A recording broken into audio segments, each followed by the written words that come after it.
Dəhşət, müsibət, fəlakət. Dəhşət, müsibət, fəlakət. Həqiqət budur ki, pulun varsa cibində, lap ol yerin dibində. Taparsan nə olsa özün üçün ömürlük gəzib keyif eləyərsən. Həyat zordur deyərsən. Əşi ona buna borc vermə nə badə, gizlət pulu bildirmə nə badə. Kim istədi pul ağla ki yoxdur, seyfin qapısın bağla ki yoxdur. Pul ucaldır adamı, gec qocaldır adamı. Həri, pulun üzü qara olsun. Həri, görün para olsun. Həri,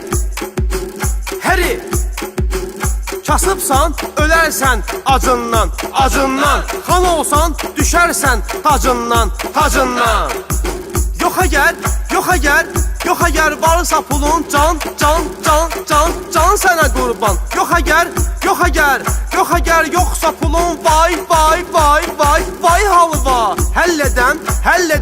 Həllədən çox işləri puldur deyir.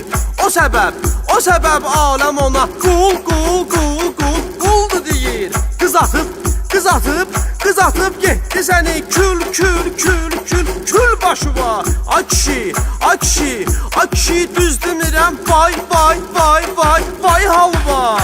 Pul varsa həyat vardı, pul ki elə qurtardı, aləm sənə çox dardı. Pul olsa da əl çiriki, çox çiriki yuyub sildi. Pul varsa adın bostu, düşmən də sənə dostu. Yoxdursa pulun vay, get gir yeri və bay. Tapsan yekə bir day, birdən o desə day, işlər düzələr hay. Pul çox köpoğlu şeydi, kaş ki pulum olsaydı.